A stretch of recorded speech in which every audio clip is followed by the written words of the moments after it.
What's up, everybody?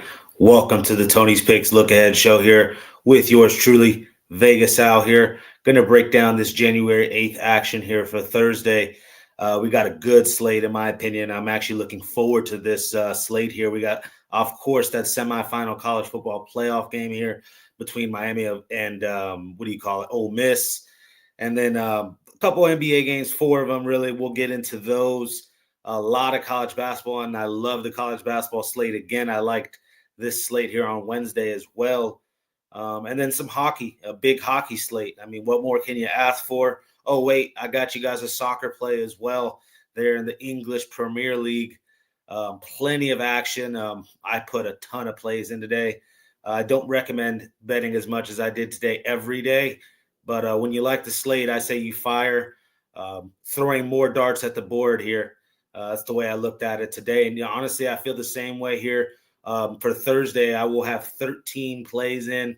I am waiting to put one more in, just dealing with some technical difficulties on the site. I will get that one in, though, a college basketball play. I'll let you know which one it is when we get to it here. But super excited here on the Look Ahead show to give you guys some action for tomorrow. Obviously, we'll cover all the injury updates, any line moves, try to get ahead of all of this action here only on the Tony's Picks Look Ahead show. Again, 9 p.m. on the West Coast, 12 midnight on the East Coast. Happy to give you guys my thoughts on these games. Like and subscribe here before we get into it. And again, link in the description here. Check out what we have on the site as well. Plenty of other cappers also doing their thing. Good to bounce back a little bit today. We do have a couple more games, really those 3 NBA games we're waiting on. The Trailblazers there plus the 6 or 5.5. And then what else? There's 2 more NBA. The Spurs as well. I laid it with the Spurs. I got -6 there, 6.5 actually. And then also the Bucks game is not looking well. Again, they're top 2 or 3 teams shooting the 3 this year. Milwaukee, I thought they could go into Golden State and do a little bit better than what they've shown. And we're also waiting on some hockey to finish off. So, yeah, still plenty of action here. Let me show you guys real quick before we get into today's slate, how things went. I do have, again, I have a let me refresh this 1 second. All right, we look here. I'm a solid day. I'm not going to sit here and go too pound my chest here. We went, I believe, 8, 5, and 1. We still have more plays going. Here, I'll show you. Push there with SMU. That's just how it's been sometimes. Ugly with Arizona State. But, yes, look at these. That's what you want to see. You want to see green. That's what you want to see. I'm happy with that. Building block kind of day. Again, a lot of action for tomorrow. But let's get into it here, guys. We'll start with the very first game. 1 second. We'll start with the very first game here. We got Miami and Ole Miss here. This one taking place in Glendale, Arizona for the semifinals here. Winner will get a trip to the national championship game. When you look here, let me give you some of the numbers that I was looking at. Really impressed with the way this Miami team's played as of late. Miami, though, I'm seeing the 3.5 total around 50, 52.5. Probably won't be touching the total, even though I'm leaning under. I just think Miami's defense is elite. When you look, Ole Miss 65th best in the nation when it comes to sacking the quarterback. You look at what Miami does. They're a top 3 team in the nation sacking the quarterback. Obviously, Ruben Bain gets all the hype, top 10 type talent for this NFL draft. But Akeem Mesidor here is actually the one leading the team in sacks, 10.5 this year. They got defensive backs with 4.5, 5 sacks on the year. Keontae Scott, Jacoby Thomas here coming off the edge. Nice little random safety and corner blitz packages this Miami Hurricanes program will run. Obviously an elite front 7 as well. I like what Carson Beck has done this year as well. One of the more experienced quarterbacks in all of college football. You're looking at a top 20 third down conversion rate for this Miami Hurricane squad, a top 5 scoring defense, only allowing just under 14 points per game. You look, Ole Miss top 40 in the nation, 23 points per game allowed. Miami 6 ranked wins, Ole Miss 4 ranked wins. You got one of them there against Tulane, another one against LSU, and then the most recent college football playoff games. Again, yeah, I know they played in the SEC, but it wasn't the greatest of schedule. I mean, they struggled with an Arkansas this year.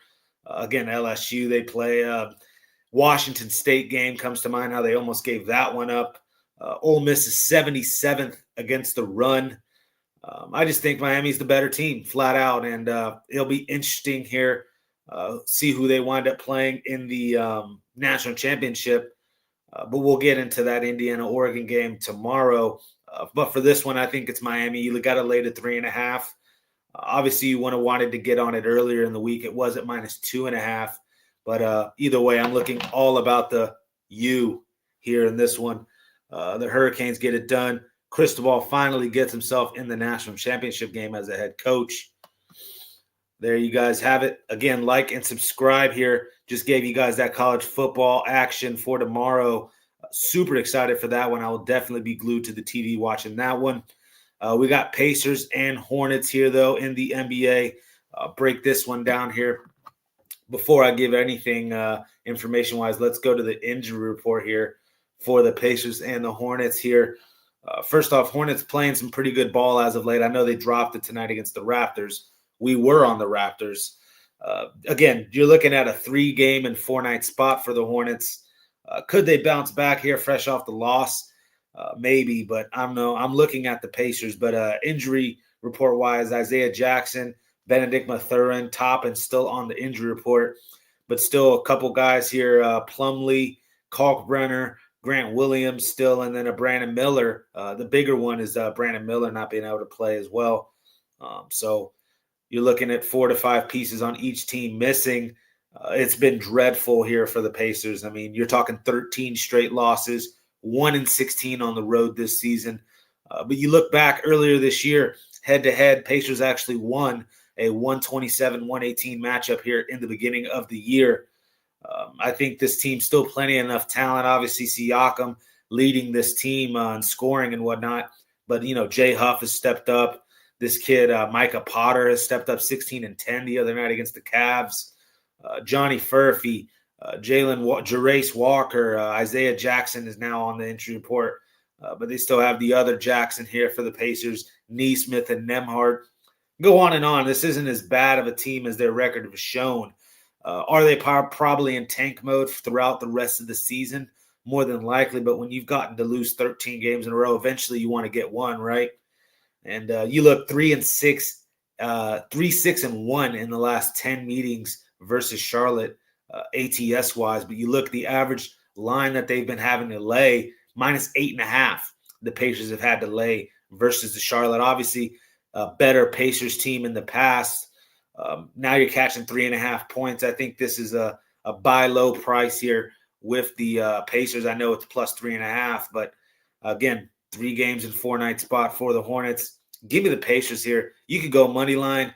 You can go to +3.5, but either way, I think the Pacers is the side you want to back here in this first game of the NBA slate here. All right, on to the second game. Like and subscribe here in this one. We got Cavaliers and Timberwolves. I'm seeing here. Let me give you guys line and injury report. 1 second. We'll get to the injury report first. Injury report-wise here for the Timberwolves, I'm seeing really just Terrence Shannon still on the injury report with the foot, but a host of players more than likely resting here. You got Strus, Nance, Tyson, Dean Wade, even Livingston here more than likely will be out tomorrow for the Cavs. The big 2 bigs there for the Cavs are expected to go. That's a big thing here. These 2 teams, really when they play each other, it's a nice little front court matchup between a Gobert, Naz Reid, Julius Randle, and then obviously Mobley and Jared Allen. But the spread here in this one, give me 1 second. I'll get right to it. All right. Gotta love how long things are taking. Okay, So spread here, yeah, 2.5 points now the Timberwolves are laying. Total 240.5. I kind of actually am starting to like the number. I was seeing a 3.5, 4 with the Timberwolves. I guess seeing the news of those two bigs for the Cavs playing has the public a little bit leaning towards the Cavs. Um, but look, the Cavs are 4-10 ATS wise in their last 14 games. Laying a -4.5 per average line on that is a -4.5 in that 4-10 ATS stretch. Here they're getting some points at least. They are on a 4-1 run as well, but 2-3 against the number. You look at the T-Wolves, 4-1 last 5 games ATS wise, also an average line of 4.5 laying. And then the thing is, when both these two teams meet up again, yes, valuable bigs up front, great bigs, really, as far as today's day and age. But what do you call it? 6 out of the last 8 games between these two teams have gone over the total. When you look at total at almost 240, opened at 238.5. I just think these bigs are too valuable to try to risk getting in foul trouble. A lot of easy access to the lane until late in this game.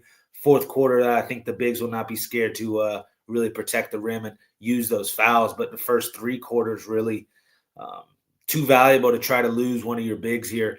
And now you have a big-time mismatch. I don't know, the props on all of those bigs, even a Naz Reid, Julius Randle come to mind.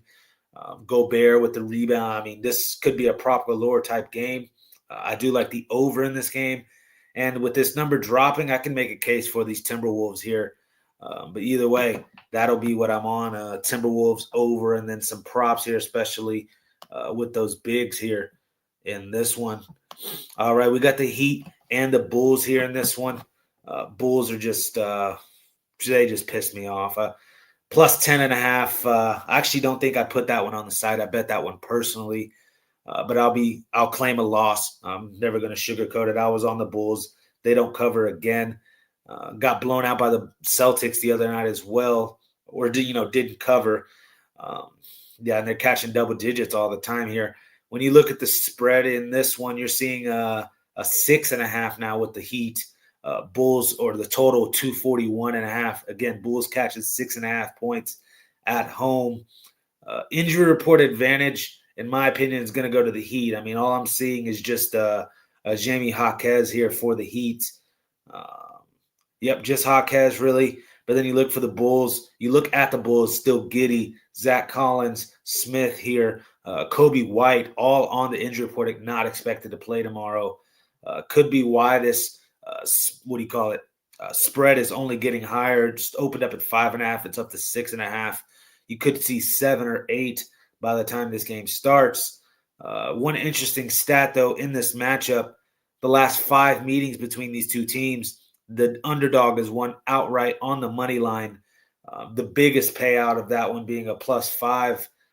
Bulls winning there a couple meetings ago back here. Last time out there, the Heat won as a 2-point dog, 143-107. Again, we do have a high total in this one, but with all the injury concerns here on the Bulls side, and again, not covering these numbers as of late, and they've been getting double digits. I don't know. I wouldn't be scared to lay it here with the Heat, and I think that underdog outright on the money line streak finally ends here, and I might as well lay it then at that point if you think the Heat are going to get it done. Yes, this number is rising. So if you like the Heat, you need to get on it now. But yeah, that's how I feel about that one. Okay, then final game here in this NBA slate. We got Jazz and the Mavericks. Jazz will be on a back-to-back here. Obviously, went tooth and nail down to the wire with this Thunder squad. Thunder have just been lackadaisical the last couple outings.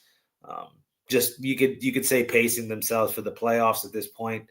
But you look, Jazz still 5 straight losses. I get it. They did play competitive tonight here against the Thunder, forced them to overtime.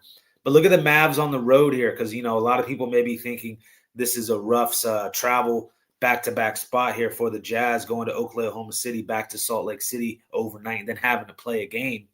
But look at the Mavericks. They're 5-12 ATS-wise on the road this year. Now they're going to lay almost 8.5 points. This one's freemium because I've already put this one on the site. I took the Jazz at plus 4.5 or 5.5.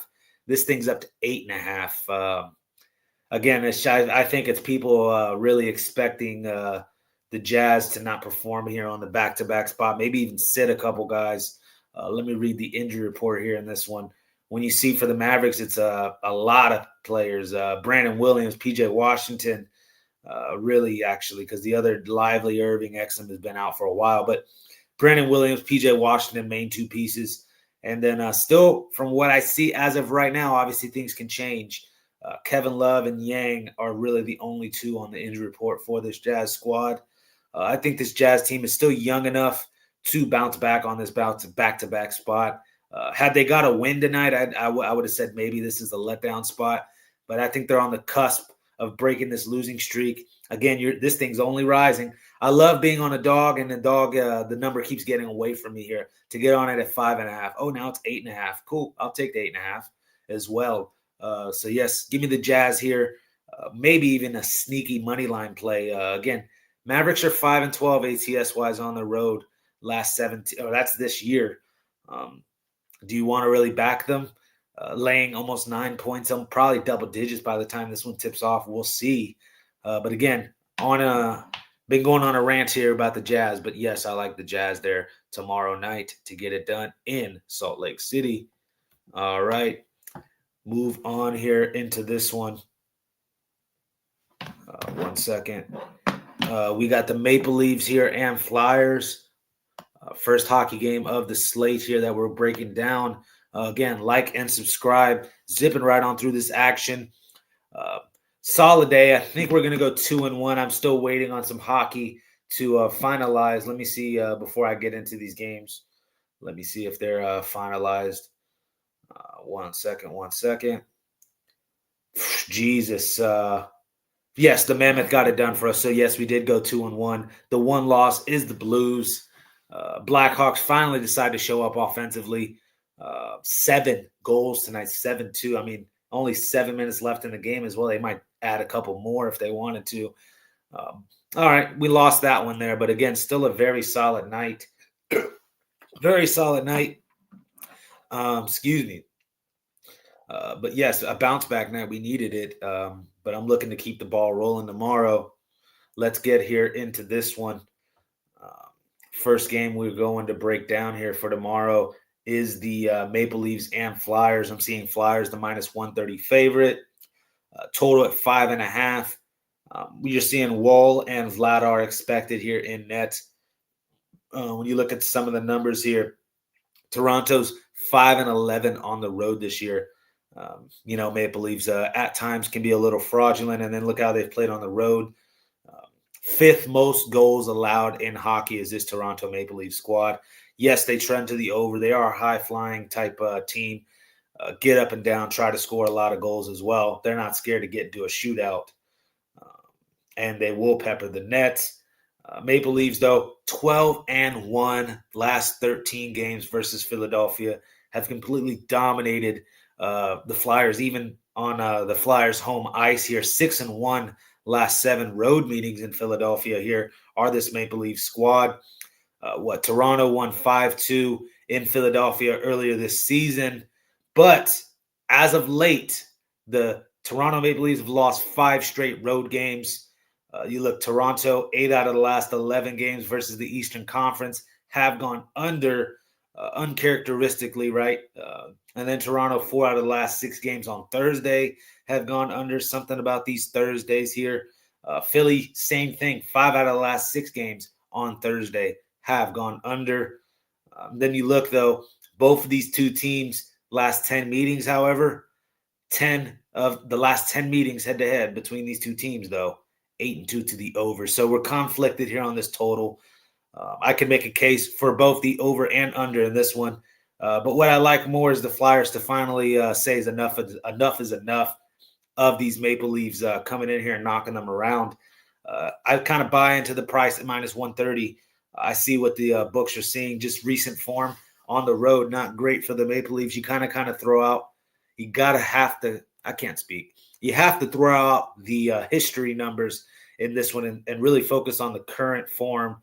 And I think Flyers can get this one done. So that's where I would be on those Philadelphia Flyers here in this one. All right, we got Ducks and Hurricanes here in this one.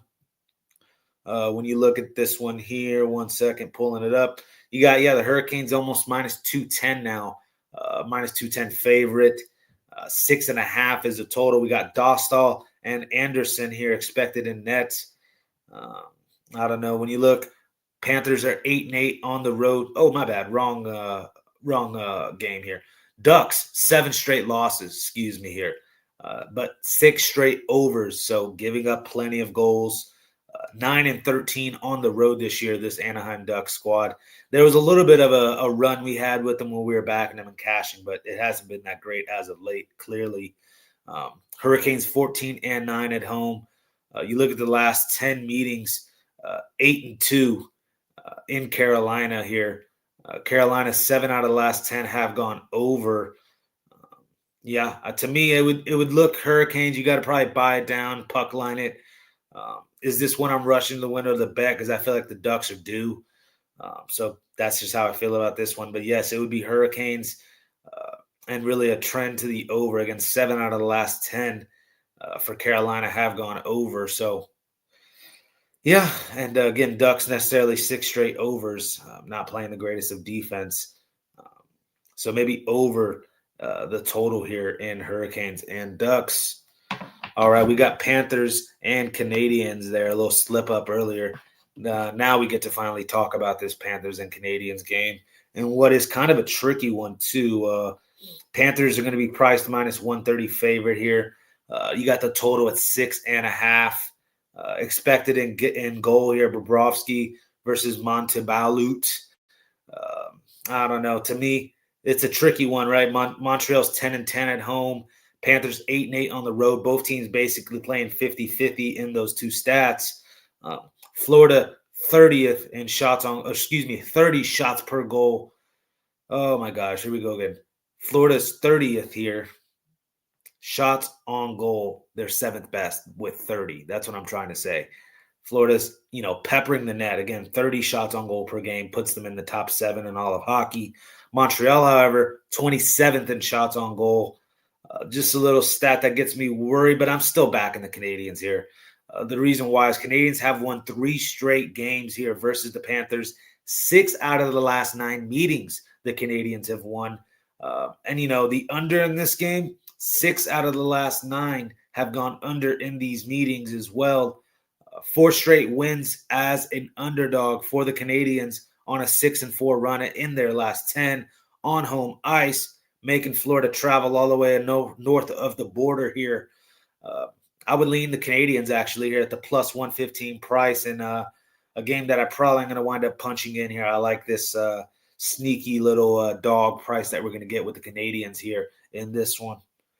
All right, next game, going right on along through this hockey slate.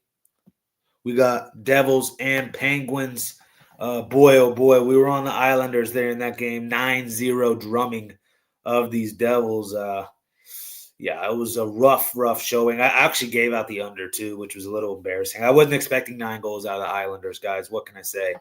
But I think that's just a red flag right now, wanting to back the Devils. Devils are also 31st in the NHL in goals scored. You look at the Penguins' top 10 in goals scored. Recent history, though, does point to the Devils. 10-3 in the last 13 meetings versus the Penguins. 6-1 in the last 7 road games in Pittsburgh. But you got to look at current form. 10 of the last 12 games have gone under for the Devils, not scoring. We just saw them get blanked the other night. Could this be a bounce-back spot? Maybe, but I think the Penguins are too hot right now. Again, 5 straight wins for this Pittsburgh Penguins squad. I think they make it 6 here against the Devils. On to the next one. We got the Sabres and the Rangers. This one, it's going to start becoming really easy. When you see Rangers, you're going to know what I'm already on already, and that's the under. Rangers 24-16 to the under this year. 30th in goals scored. They don't score, but they're going to be chippy at home here. They did win the meeting earlier this year versus the Sabres. They won 4-0. Again, that would have gone under the 5.5 total. Sabres are 4-11 in their last 15 matchups in New York. to me, 11-1 run these Sabres are on the last 12 games, playing some really good hockey. But 6 out of the last 8 have also gone under for Buffalo, and 12 out of the last 18 have gone under for New York. You look, both teams trend to the under. 28-15 actually are the Rangers this year to the under, and Sabres 21-17 to the under this year. I got no problem. I see a total at 6.5, 6 with this Sabres and Rangers game. Yes, I got no problem taking the under. Jonathan Quick as well has done some pretty nice things this year. A save percentage almost .92.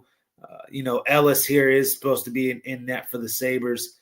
Really not the number one option, but almost a 9.00 save percentage as well. I think this is a chippy game. Obviously, Sabres are playing really hot, but I don't think the Rangers are going to let them come in here and knock them around. Give me the under 6 in Sabres and Rangers. All right, going right along here. We got Canucks and Red Wings. Thatcher Demko here expected in net for the Canucks. Gibson here for the Red Wings. Red Wings here minus 170 now. Total at 6.5. When you look at the numbers here, Canucks 4 straight losses, 26th in the NHL in goals scored, also allowing the 3rd most goals per night in hockey. Red Wings, meanwhile, 14-9 at home. They won 4-0, December 8th this year versus the Canucks. Canucks are not playing well, too, as of late, 1-6 in their last 7 games. You look at the last 9 meetings versus Detroit, they're 2-7. Detroit has played well against the Western Conference as well this year, 6-2 in their last 8 games versus the West. Detroit also 11-5 last 16 games. This is one of those, everything points to the Red Wings. You got to be contrarian here at this point if you want to back the Canucks. I'm not going to overthink it here. I think it's Red Wings. You're probably going to have to buy it down, get it in regulation. But yes, either way, I would be on the Red Wings here in this one. All right, we got Flames and Bruins. When you look here, expected goalies in this one, we got Cooley and Swayman here. Bruins now minus 145, total at 5.5. I think this one could be a revenge spot here for the Bruins. They did drop the meeting there. It was almost a week ago now, 12-29. I remember that one. I gave out Bruins. They lost 2-1 in overtime in Calgary. I think back here in Boston, Boston 12-9 at home this year. Not the greatest of records, I get it, but still up a little bit. Flames 6-15 on the road this season. 27-16 are these Bruins to the puck line at home, or that's actually this season. And then you look at the Flames trending to the over, and the Bruins both trending to the over. I think this one could get a little loose, don't get me wrong, but I think the Bruins here get some revenge. I like the Bruins a little bit more than touching the total, even though, again, both teams do trend to the over. Last meeting, though, was a 2-1 overtime game. Just give me the Bruins here to get their revenge. It is, minus 145. You could go in regulation. You can go -1. Either way, I think the Bruins is the side to back here in this one. All right, we got Pateters. We got the Pateters taking on the Islanders. Let me give you guys some goalies in here. Obviously, we have a typo. Sorokin and Saros here. Obviously Sorokin's my boy. Has done some. I've cashed plenty of times on Sorokin. He did leave the other night with an injury, so keep an eye on that. See how he looks. Islanders 6 straight losses in Nashville. However, you look 10-11 are these Predators at home, and then 10-9 on the road for Islanders. Neither team really making easy here to pick. Islanders, obviously, like I said, the 9-0 victory against New Jersey last time out. Predators, though, versus this Metropolitan Division, it's been 4 out of 5 unders here the last 5 times against the Metropolitan Division. We know these New York teams are trend to the under, put it that way. And, Islanders 12-6 to the under on the road this year, 22nd in goals scored per game. Might not see a lot of offense in this one, contrary to what we just saw the Islanders do, obviously putting up 9 there. I'm going to keep repeating that because I was not expecting that.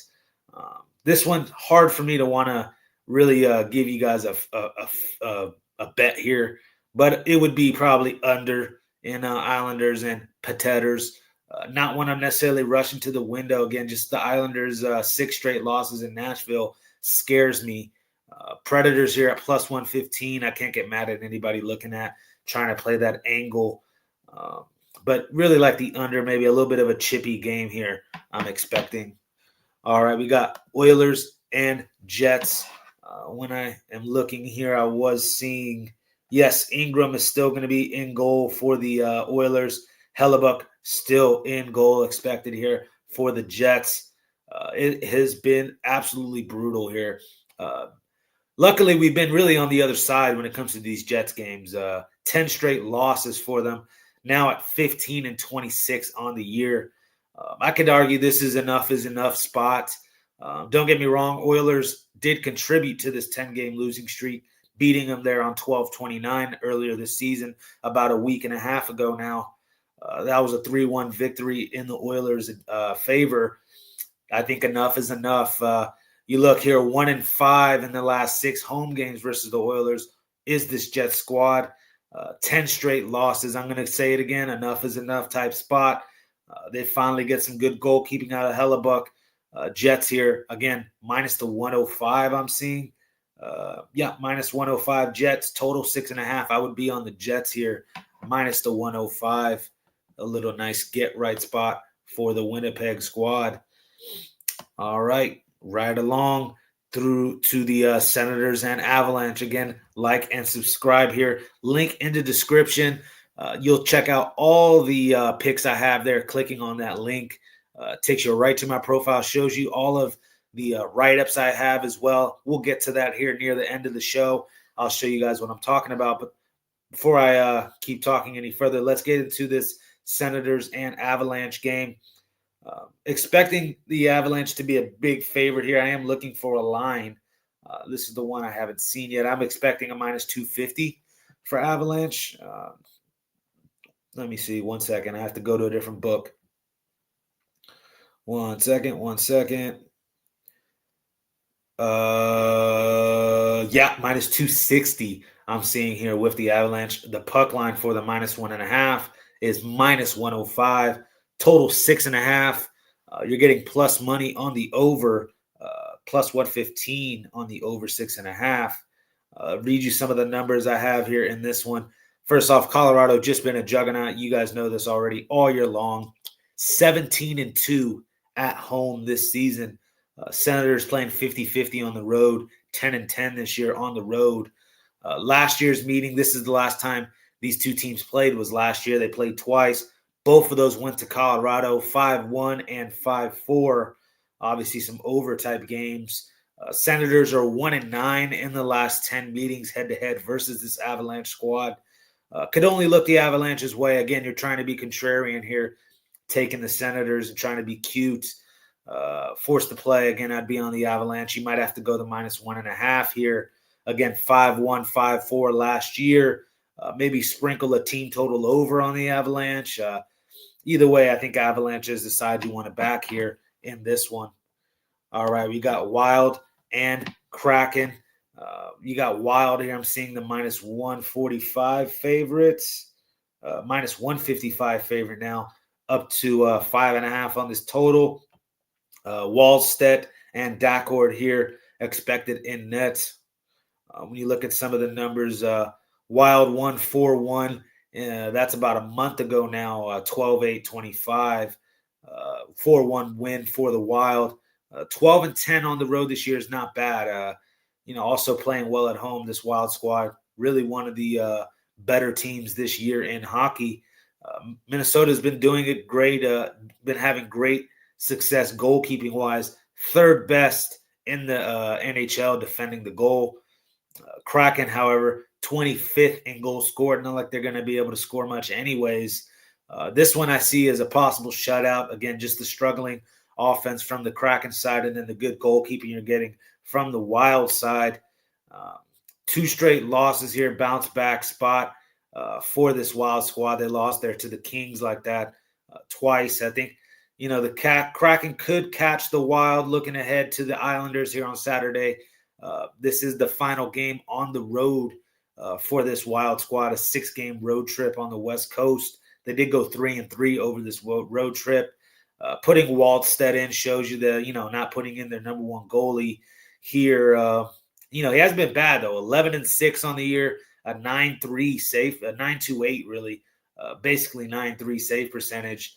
However, his last 3 appearances, though, he's averaging 3.5 goals allowed per game, which, it's almost 1.5 goals higher than his 2.3 goals allowed average this year.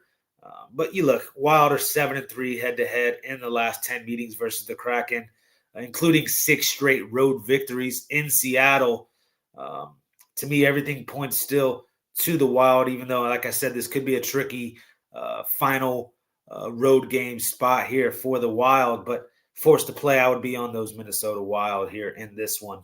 All right, almost through here with this hockey slate, and then we'll get on into some college basketball. We got the Blue Jackets and the Golden Knights here.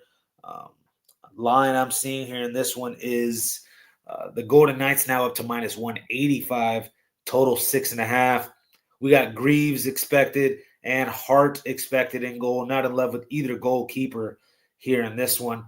Blue Jackets 9-12 on the road. VGK 8-12 at home. Neither team really wanting it back when you look at those two numbers. Blue Jackets 2 straight losses. Have lost 3 out of the last 5 even. Third most goals allowed in all of NHL are this Columbus Blue Jackets squad. Blue Jackets also 2-5 in their last 7 games versus Vegas. 4 out of the last 5 in Vegas have gone under, not scoring goals. But I'm not necessarily running to the window here to back the Golden Knights. 6-14 on the puck line here at home. Again, that's probably what you'll have to do. This being so juiced here, minus 185. But look at the Blue Jackets on the road, 15-7 to the puck line here on the road. Let me get you guys a puck line price here. Plus 165, or excuse me, minus 165 here on the plus 1.5 with the Blue Jackets if you wanted to back them. To me, that's a little juiced. But again, tough game, conflicted. I would still lean the Golden Knights even with the ugly home numbers here. They finally get themselves a victory, possibly even a puck line win. I know the puck line numbers are ugly. It's what I just said. But again, minus 1.5 plus 140 with the Golden Knights. Either way, I think it's VGK's one to win here in this one. All right, moving on into college basketball. The other night, offered in college basketball, a lot better today. Again, I'll show you guys at the end of the show. We are still waiting on some games to finish. But here, go right into this one here. Hofstra and Townsend. You might be like, what are you doing trying to touch this game? But I found me a little edge here with Hofstra. First off, I've been backing them a little bit this year, and they've paid me off here. Impressive team. They beat Pitt outright. They beat Syracuse outright. They lost by 2 to Columbia. Columbia is no slouch out of the Ivy League. But you look, lost 3 of their 4 losses in the first 5 games of the year since they've been on a 9-1 run. Also have won, I believe, 6 games in a row now, Hofstra. A top 100 offense and a top 100 defense in the country. Just can't get anything going. Townsend here offensively, 270th in the nation offensively. I think Hofstra rolls here. And what I thought they would be 3.5-point favorites, you're actually getting 1.5 here with Hofstra. So all over it. Love Hofstra tomorrow versus Townsend. So a little mid-major game that I love there in college basketball. Again, like and subscribe, giving you guys my heart and soul here with these picks. It was ugly a couple of nights back, but look, the volume increased and the winning is back a little bit here tonight. We want to keep this ball rolling here for tomorrow. All right, next game, we got Northwestern, Michigan State. I would have had Michigan State around the minus 14.5. I am seeing 11.5, 12.5. So the number kind of makes sense here. When I look in this one, Michigan State 13-2 this season, 8-1 at home. When you look at Northwestern, they're in the bottom 275 in 3-point attempts and makes, really a 318th in the attempts, 275th in the field goal percentage from three. It's really just this Martinelli kid that's able to shoot it from three. They have been increasing the amount of threes they've been once they've entered Big Ten play. Don't get me wrong, but I still think Michigan could name their score in this one. Still the best player, probably on the court for sure here, is Jeremy Fears, the point guard. I've already mentioned him multiple times if you're a fan of this Look Ahead show. The 10-plus assist prop is always live with him. This one here, he might try to jack up some shots here. I like the really advantage he has over this Northwestern defense. To me, you look at the aspirations that this team has with the Final Four. I definitely think this is the type of game that they want to whoop up on Northwestern, especially just a couple games ago, losing to Nebraska. That was kind of a wake-up call, the type of loss that they needed to have a fire lit under them. I have no problem laying it with Michigan State here. Again, I'm seeing 12.5. I'm seeing 11.5. Do your line shopping in this one. Either way, I'd be all over Sparty in this one. All right. Next game here, we got Liberty and Louisiana Tech. And what's a tricky game here, in my opinion, you got a big-time pace and shooting percentage discrepancy in favor of Liberty. It's almost 100 rankings difference, if not more, in those two statistics. But La Tech is going to scrap at home, 8-0, undefeated on their home court this season. Also beat Liberty last year on their home court, 79-74. You look, Liberty's brought back 4 players out of their 9-man rotation from last year. Just 2 guys back really for this La Tech squad. But adding this DJ Deadly, AJ Bates, these 2 guards here almost shooting 40% from 3. I get it team-wise, Liberty's shooting the 3 better, but I think these 2 big-time guards for La Tech can really carry the load for them. And then I love the size that they have in the front court. You know, this Melion Martinez, Sir Isaac Heron, Avery Thomas even add some depth on this front court. And then Caden Copper, one of the few returners on this La Tech squad, a junior guard forward combo type player, 10 points per game, 9 rebounds there almost. That was the last time out he got the 9 boards. But I'm thinking to take Louisiana Tech here plus the points, and I think they slow down Liberty's pace, turn this one into a scrap, chippy type game, and the rebounding edge will go to La Tech at home here. Again, they did win last year's meeting at home. I could see them doing the same thing. And this is another one where, I had it at La Tech plus 2.5. I'm seeing 4.5, 5.5 here, all over Louisiana Tech here in this one. All right, we got Rutgers and Illinois. I'll be honest, I wasn't expecting Illinois to lay 21.5 points, maybe an 11 or 14, somewhere in that range. I'm going to a prop here, an Andre Stojakovic, 20-plus points, maybe even gets his average of 15.5 points per game. Again, do your line shopping. The 20-plus points, you better get plus money on. If you want to just take his regular over-under and his points, it should be around 15 or 16.5. Again, 26 versus Bama, 23 versus Texas Tech, 17 versus Ohio State, 19 versus Nebraska. It's not like the kid shrinks in big-time games.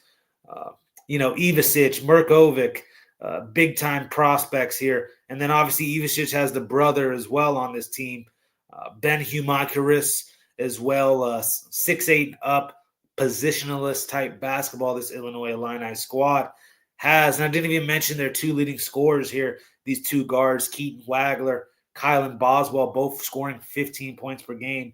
You're talking very, very deep team, this Illinois squad.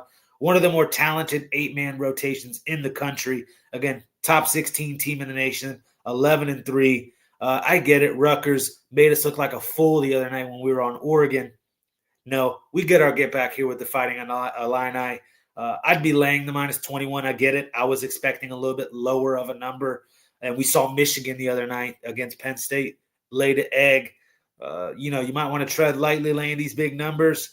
But, again, forced to play this one, I'd be on the Fighting Illini. No way I can get on Rutgers. Sorry. We got UC Riverside and CSU's Bakersfield.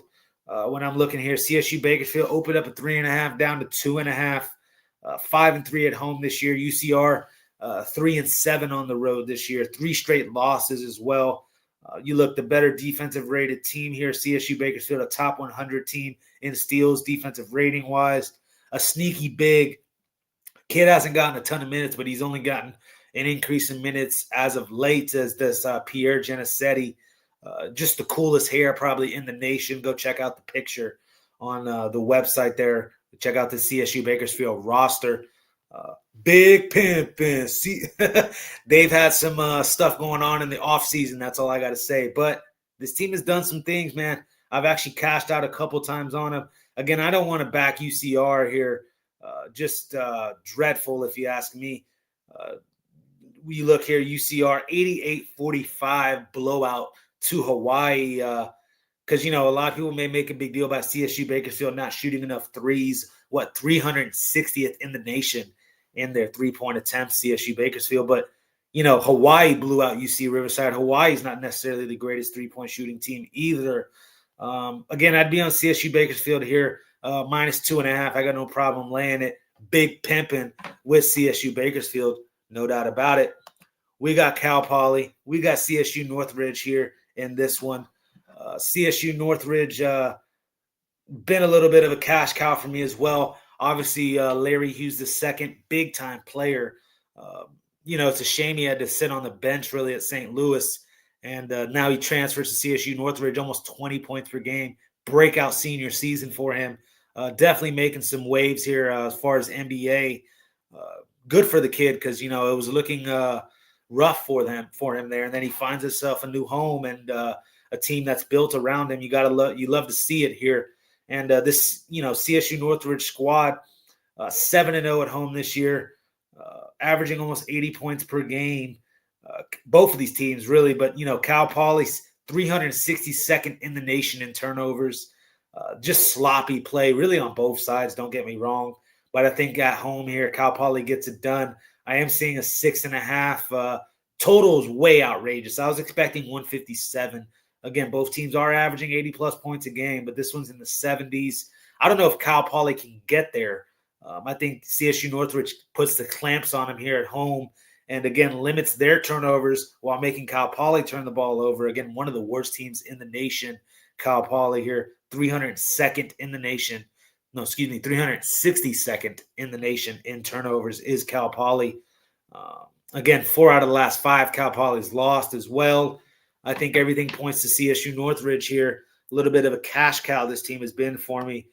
Yes, I'll take the Larry Hughes the second prop. Give me 25 points out of him in this one. A big-time PTP, prime-time player, baby, is this kid, Larry Hughes the second for CSU Northridge. All right. We got Seattle. We got Oregon State. This one here, you might want to look Oregon State's way, right? Getting some points at home. Not so fast. I think Seattle's for real. The non-conference record, 11-2 compared to a Oregon State 7-6. It's not because Oregon State played a tough non-con either. So I just think, yes, I get Seattle had maybe a couple cupcakes, but still I think actually the better WCC team here. Oregon State, bottom 300 offensive and defensively. My player to watch here on this Seattle squad, kid out of South Korea, I might butcher his name, Junseok Yao. 6'8" kid here, averaging 13 points a game, 38% from 3. And then a little sneaky big here as well, Austin Moorer, 7-footer here, transferred in from Grand Canyon. Guess where this kid's from? He's from Bedford, Oregon.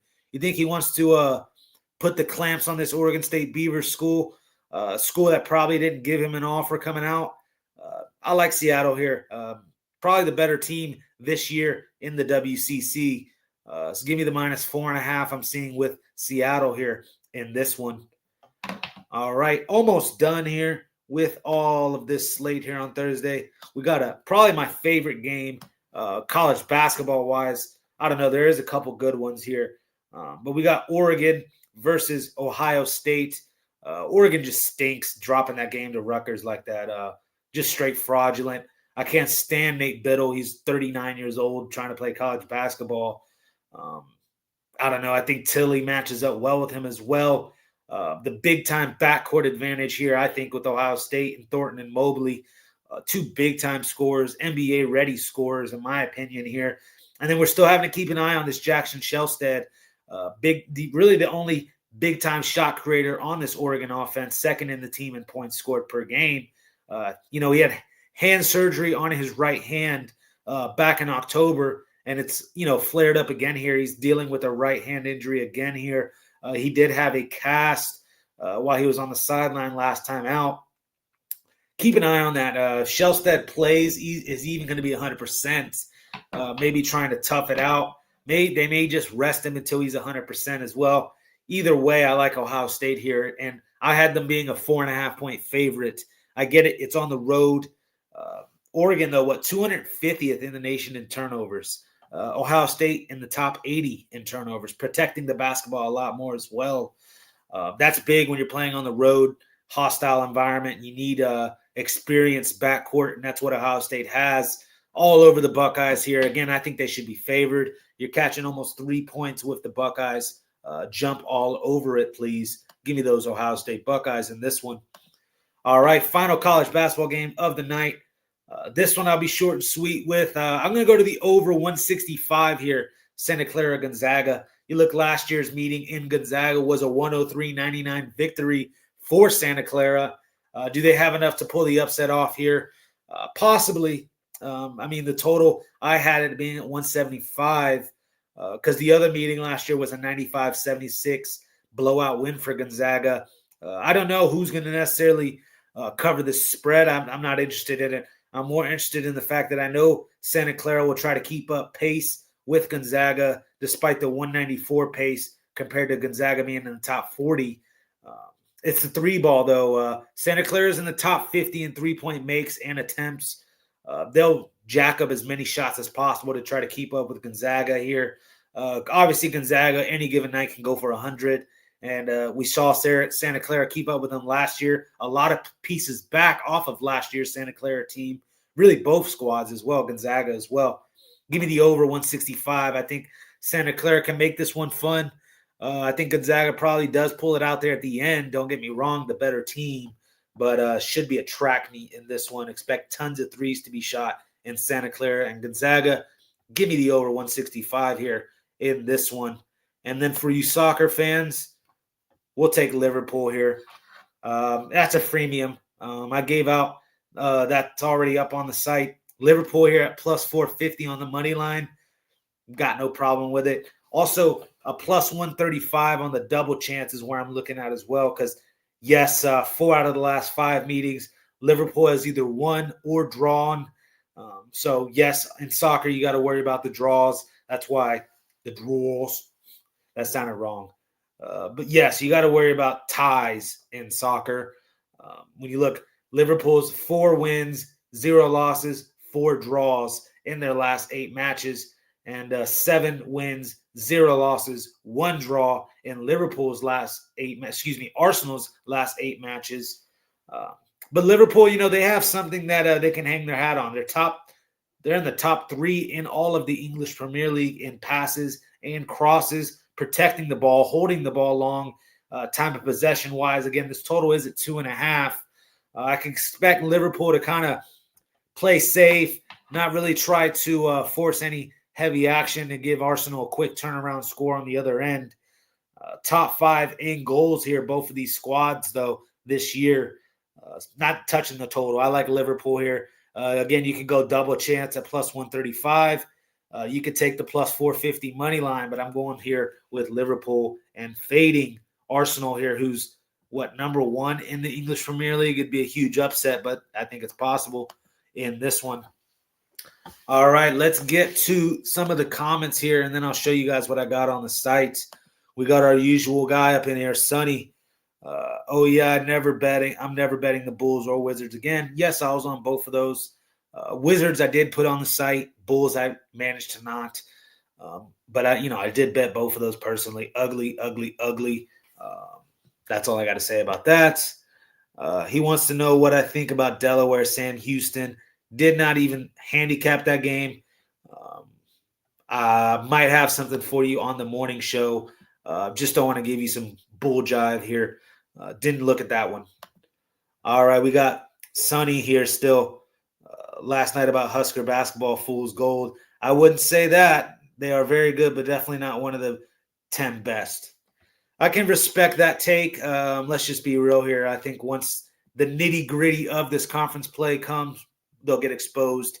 And if they don't, well, then maybe they're not fool's gold. Let's just put it that way. But when it comes to betting, you got to have some opinions here and not be scared to attack them. And if you're wrong, then you adjust. But I don't know. I don't think I'll be wrong here.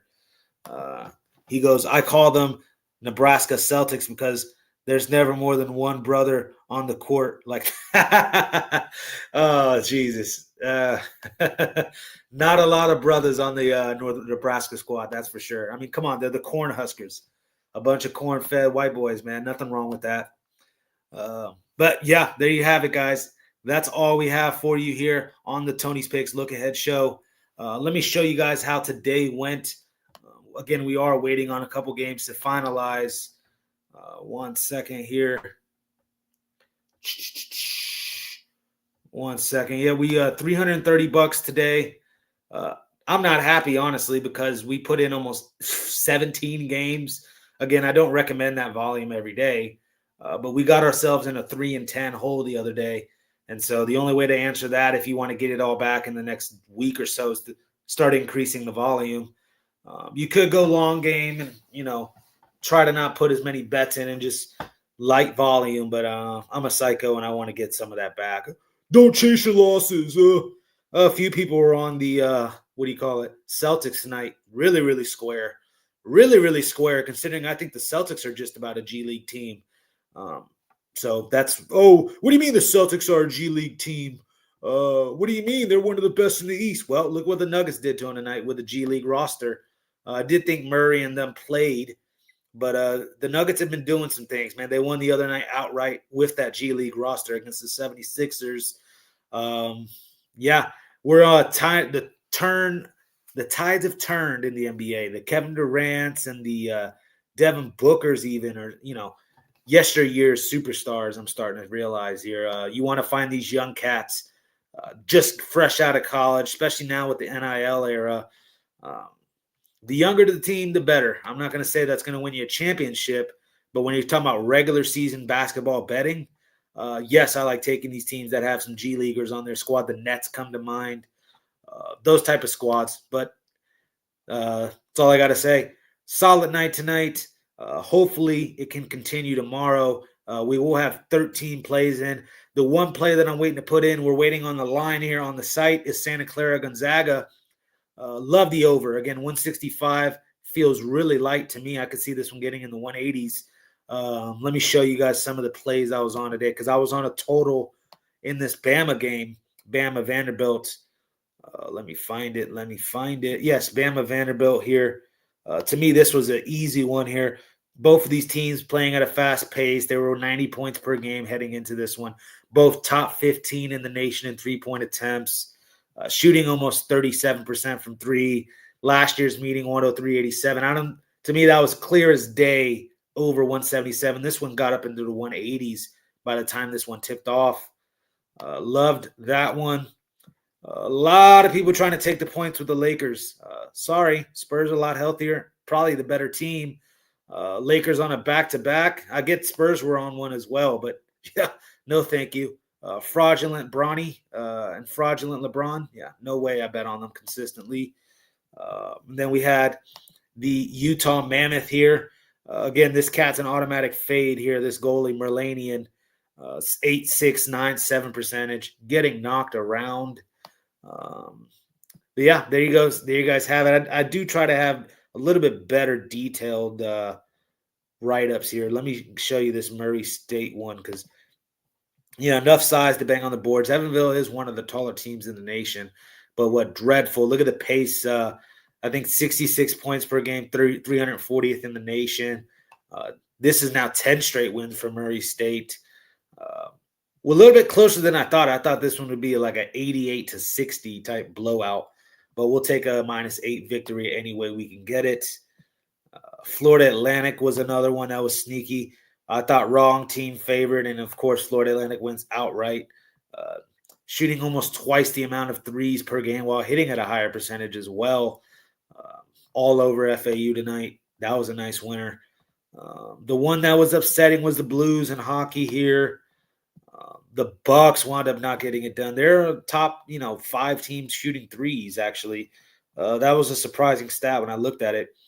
0-6 on the road. I mean, versus the Warriors, writing on the wall there. And of course, we lose by a half point.